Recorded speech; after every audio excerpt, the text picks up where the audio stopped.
Hello ছাত্রছাত্রীরা, আজকে আমরা পঞ্চম শ্রেণীর বাংলা ক্লাসে শিবরাম চক্রবর্তীর লেখা বিগড়ে গেলেন হর্ষবর্ধন গল্পটি পড়ব।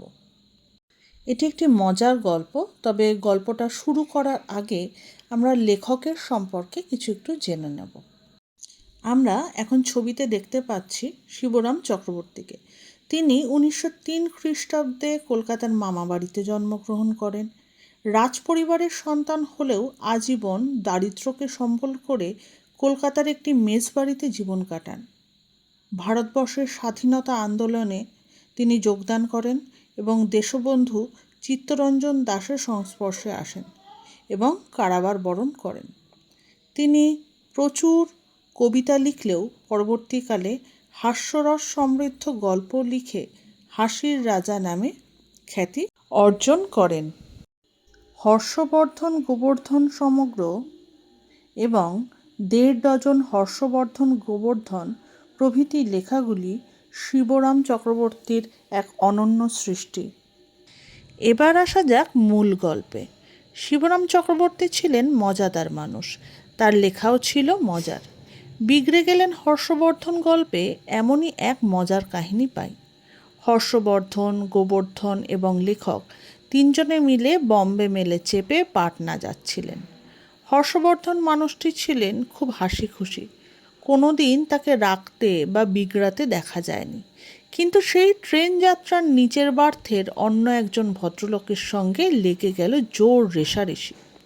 হর্ষবর্ধন মহাশয় চান জানলা খুলে রাখতে, আর অন্য ভদ্রলোক চান জানলা বন্ধ করে দিতে। হর্ষবর্ধন গরম লাগছে আর অন্যজনের লাগছে ঠান্ডা। এইভাবে রেষারেষি চলতে চলতে বোম্বে মেল গিয়ে থামল খড়গপুরে। ট্রেন থামতে হর্ষবর্ধন চললেন গার্ড সাহেবের কাছে কমপ্লেন করবেন। অপর ভদ্রলোকও চললেন কমপ্লেন করতে, সঙ্গে গেলেন লেখক। ট্রেন মালপত্রের পাহারায় থাকলো হর্ষবর্ধনের ভাই গোবর্ধন। সব শুনে গার্ড বললেন যে খুবই সমস্যার কথা, একজনের ঠান্ডা লাগছে আর একজনের গরম, তবে শুনে মনে হচ্ছে সেই জানলার শার্সিটা ভাঙা। সকলকে নিয়ে গার্ড দেখলেন বন্ধ জানলার মধ্যে দিয়ে গোবর্ধন বাইরে মুখ বাড়াচ্ছে। পাল্লার কাচটা ভাঙা, তাই গোবর্ধন মুখ বাড়িয়ে বসে আছে। সুতরাং হর্ষবর্ধন বা সেই ভদ্রলোক জেদের বসে লড়াই করে গেছেন। কেউই দেখেননি জানলার কাচটা ভাঙা। হর্ষবর্ধনের যত রাগ গিয়ে পড়ল তার ভাইয়ের উপর। তাকে সপাটে এক চড় কষালেন। সত্যিই তো, কেউ কাচের ভেতর দিয়ে মাথা গলায়? লেখকও মজা না করে পারলেন না, দুষলেন গোবর্ধনকেই। সত্যি সত্যি সেদিন সহস্র গোবর্ধন বিগড়ে গিয়েছিলেন। এখন আমরা গল্পটা পড়ব। পৃষ্ঠা নম্বর 97 খুলে দেখো। বিগড়ে গেলেন হর্ষবর্ধন, শিবরাম চক্রবর্তী। এমন পাল্লায় পড়ে মানুষ চিরদিন সহস্র দেখেছি, বিগড়োতে দেখিনি কখনো। এমন যে মানুষ, তাকেও সেদিন বিগড়ে যেতে দেখা গেল। সেই যে ডিএল রায়ের হাসির গানে আছে না, রাজা গেলেন দিল্লি কিংবা বম্বে নয়, মাদ্রাজ কিংবা ব্রহ্মে নয়, ট্রেনে নয়, প্লেনে নয়, রেল কি স্টিমারে চেপে রাজা গেলেন ক্ষেপে। রচনা শুরু থেকেই লেখকের কৌতুক বোধের প্রশংসা করতে হয়। অনেকটা সেই রকমেরই ব্যাপার হলো যেন। জীবনের হাজার মানুষের হাজারো রকমের পাল্লা কাটিয়ে এসে শেষটায় কিনা সামান্য এক জানলার পাল্লায় পড়লেন হর্ষবর্ধন। আর সেই এক পাল্লাতেই তার এমন দিল দরিয়া মেজাজ খিচড়ে গেল। হর্ষবর্ধন, গোবর্ধন আর আমি বলতে এখানে লেখককে বোঝানো হয়েছে, তিনজনেই দূরপাল্লার যাত্রী।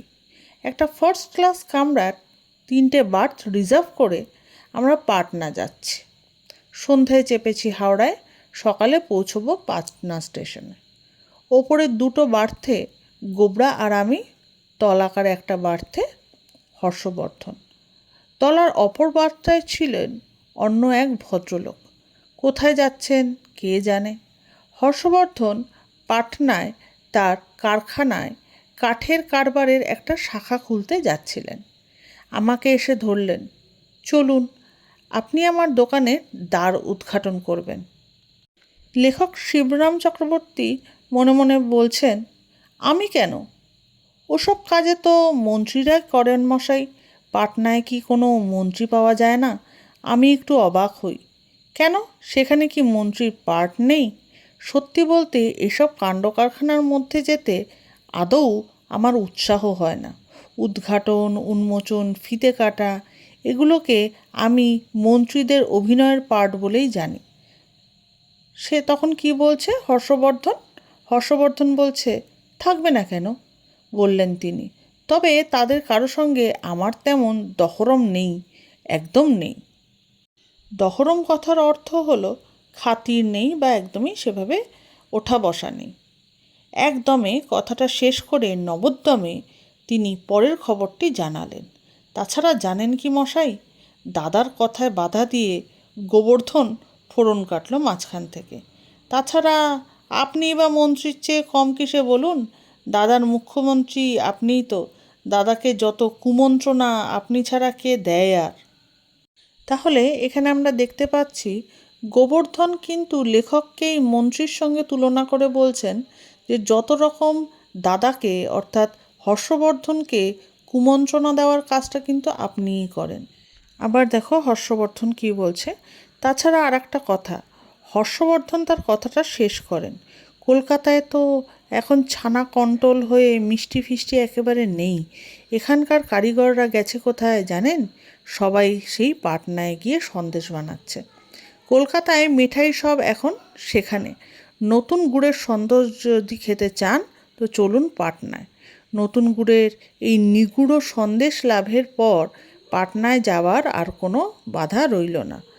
বম্বে এক্সপ্রেস অন্ধকারের ভিতর দিয়ে ঘটাংঘটের ঘটঘটা তুলে ছুটে চলছিল। তলার সেই অপর বাস্ত্রের ভদ্রলোক উঠে জানলার পাল্লাটা নামিয়ে দিলেন হঠাৎ। হর্ষবর্ধন বললেন, এ কী হলো মশাই, জানলাটা বন্ধ করলেন কেন? মুক্ত বাতাস আসছিল বেশ। ঠান্ডা আসছে কি না, বললেন সেই ভদ্রলোক। ঠান্ডা? ওপরের বার্থ থেকে যেন ধপাস করে পড়লেন হর্ষবর্ধন, তার নিচেকার বার্থে শুয়ে থেকেই। ঠান্ডা এখন কোথায় মশাই? সবে এই অঘ্রাণ মাস, শীত পড়েছে নাকি এখনই? উঠে জানলার পাল্লাটা তুলে দিয়ে প্রাণ ভরে যেন তিনি অঘ্রাণের ঘ্রাণ নিলেন। আহা, কি মিষ্টি হাওয়া! এবার ভদ্রলোক বলছে, রীতিমতো হাড় কাঁপানো হাওয়া মশাই, জবাব দিলেন সেই ভদ্রলোক। তারপরেই জানলাটা ফের নামিয়ে দিলেন তক্ষুনি। হাড় কাঁপানো হাওয়া? দেখছেন না আমি ফিনফিনে আদ্যির পাঞ্জাবি গায়ে দিয়েছি, বলে হর্ষবর্ধন জানলাটা তুলে দিলেন আবার। ফিনফিনে তো দেখছি ওপরে, কিন্তু তার তলায়? শুধলেন সেই অচেনা লোকটি। ফিনফিনের তলায় তো বেশ পুরু কোট এঁটেছেন একখানা, তার তলায় আবার একটা অলেস্টারও দেখছি। এবার লেখক কি বলছে দেখো। আগে এবার আমাকেই প্রতিবাদ জানাতে হয়। আগে ওটা ওর কোট নয়, গায়ের মাংস। বেশ মাংসলো দেহ দেখছেন না ওর? আর যেটাকে আপনি অলেস্টার বলে ভ্রম করছেন সেটা আসলে ওর ভুঁড়ি।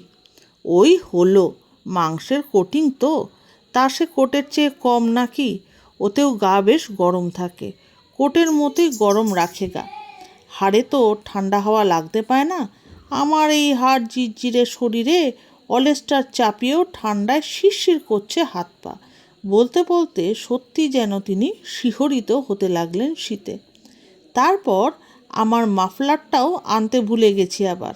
আমার টনসিলের দোষ আছে জানেন, গলায় যদি একটু ঠান্ডা লাগে তো আর রক্ষে নেই। মুক্ত বাতাস দারুণ স্বাস্থ্যকর, তাতে কখনো টনসিল বাড়ে না, হর্ষবর্ধন জানান।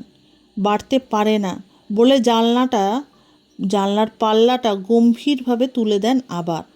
আপনার বাড়ে না, কিন্তু আমার বাড়ে। আপনার কি? গলায় তো বেশ মোটা একটা কমফর্টার জড়িয়ে রয়েছেন। আপনার গলায় কমফর্টার? হর্ষবর্ধন ঊর্ধ্ব নেত্রে আমাকেই যেন সাক্ষী মানতে চান। না মশাই, গলায় ওর কমফর্টার নেই, বাধ্য হয়ে বলতে হয় আমায়। আপনার টনসিলের দোষ বলছেন, কিন্তু চোখেরও বেশ একটু দোষ আছে দেখছি। ওর গলায় পুরু মতো ওটা যা দেখছেন, ওকে কি বলা যায় আমি জানি নে। গরুর হলে গলকম্বল বলা যেত, কিন্তু ওকে তো গরু বলা যায় না, বলে হর্ষবর্ধনকে একটু কমফোর্ট দিই। ওর ক্ষেত্রে ওটাকে গলার ভুঁড়িই বলতে হয়, বাধ্য হয়ে, কিংবা ভুরি ভুরি গলাও বলতে পারেন। গলায় কেউ কম্বল জড়ায় নাকি? হর্ষবর্ধন আমার দিকে অগ্নিদৃষ্টি হানে নেবার। গরুরাই গলায় কম্বল জড়ায়, সেই কথাই তো বলছি আমি। কৈফিয়তের সুরে জানাই, গরু হলে ওটা গলকম্বল হতো, আপনার বেলা তা নয়। তাই তো আমি বলছিলাম ওনাকে, আপনার টনসিল ঢাকা একটা কিছু রয়েছে তো তবু, বলে ভদ্রলোক উঠে জানলার পাল্লাটা নামিয়ে দিলেন আবার। যাক, আমি কোনো তর্কের মধ্যে যেতে চাইনি, নিজে সতর্ক থাকতে চাই। হর্ষবর্ধন উঠে তুলে দিলেন পাল্লাটা। গরমে আমার দম আটকে আসে, বন্ধ হাওয়ায় স্বাস্থ্য খারাপ হয়, চারিদিক বন্ধ করে দূষিত আবহাওয়ার মধ্যে আমি মোটেই থাকতে পারি নে। আপনি কি আমাকে খুন করতে চান নাকি? ভদ্রলোক উঠে খুলে ফেললেন ফের পাল্লা। ঠান্ডা লেগে আমার সর্দি থেকে কাশি, কাশি থেকে গয়া, টাইফয়েড, তার থেকে নিউমোনিয়া, তার থেকে পঞ্চত্ব প্রাপ্তি, ওপরের বার থেকে জুড়ে দেয় গোবর্ধন, ব্যঙ্গের সুরেই বলতে আর কি। তাই হোক আমার, তাই আপনি চান নাকি? আপনি তো বেশ লোক মশাই, বলে তিনি পাল্লাটা দিলেন জানলার। আর আপনি কি চান শুনি? দূষিত বদ্ধ আবহাওয়ায় আমার হেঁচকি উঠুক, হাঁপানি হোক, যক্ষা হোক, টিবি হোক, ক্যান্সার হোক, নাড়ি ছেড়ে যাক, দম আটকে মারা যাই আমি? আপনি চান নাকি? হর্ষবর্ধন উঠে পাল্লাটা তোলেন আবার। এইভাবে চলল দুজনের পালা করে পাল্লা তোলা আর নামানো। পাল্লা গিয়ে চলল দুজনার। করতে করতে এসে পড়ল খড়গপুর, বম্বে এক্সপ্রেস। সেখানে থামতেই হর্ষবর্ধন তেড়ে ফুঁড়ে নামলেন কামরা থেকে। যাচ্ছি আমি, গার্ড সাহেবের কাছে আপনার নামে কমপ্লেন করতে চললাম। আমিও যাচ্ছি, তিনিও নামলেন সঙ্গে সঙ্গে। আমিও নামলাম ওদের পিছু পিছু। কেবল গোবরা রইল কামরায় মালপত্র সামলাতে। গার্ড সাহেব দুপক্ষেরই অভিযোগ শোনেন, মাথা নাড়ে গম্ভীরভাবে। এ তো ভারী মুশকিলের ব্যাপার দেখছি। শাঁসি তুললে আপনার স্বাস্থ্যহানি হয়, আর শাঁসি নামালে আপনার। তাই তো, ভারী মুশকিল তো। চলুন দেখি গে। কোন কামরাটা বলুন তো আপনাদের? বলতে বলতে তিনি এগোন। ওই ফার্স্ট ক্লাস কামরাটা বলছেন? জানলাটা এখন বন্ধ রয়েছে না খোলা আছে? আমি নামিয়ে দিয়ে এসেছি পাল্লাটা, সেই ভদ্রলোক জানান। ওর শাঁসিটা তো ভাঙা বলেই জানতাম, ওর পাল্লার কাজটা তো বসানো হয়নি। এখনও যতদূর আমার মনে পড়ে আপনি বলছেন কাচের পাল্লাটা নামিয়ে দিয়ে এসেছেন, কিন্তু কে যেন মুখ বাড়াচ্ছে না জানলা দিয়ে। আমার ভাই গোবর্ধন, হর্ষবর্ধন জানান। পাল্লার কাজটা ভাঙাই রয়েছে তাহলে, নইলে ছেলেটা শাঁসির ভিতর দিয়ে মুখ বাড়ায় কী করে? যান যান, উঠে পড়ুন চট করে, এখনই গাড়ি ছেড়ে দেবে, টাইম ইজ আপ। বলতে বলতে গার্ড সাহেব নিশান নাড়ে, গাড়ি ছাড়ার ঘণ্টা পড়ে, আর হর্ষবর্ধন কামরায় এসে গোবরাকে নিয়ে পড়েন। তোর কি সবটাতে মাথা না গলালে চলে না? কি আক্কেল তোর বল দেখি? কে বলেছিল? কে? সমস্ত চোটটা তার উপরেই গিয়ে পড়ে তখন। এমন তিনি বিগড়ে যান যে ঠাস করে এক চড় কষিয়ে দেন গোবরাকে। কাচের ভিতর দিয়ে মাথা গলানো, সত্যি এমন কাঁচা কাজ করে মানুষ, আমি তো গোবরাকে না দুষে পারি না। তাহলে এই ছিল আমাদের আজকের মজার গল্প। গল্পটা নিজে বাড়িতে খুব ভালো করে রিডিং পড়বে, আর কোনো রকম কোনো সমস্যা হলে আমরা তা শ্রেণীকক্ষে আলোচনা করব। আজকের মতো এখানেই। ধন্যবাদ সকলকে।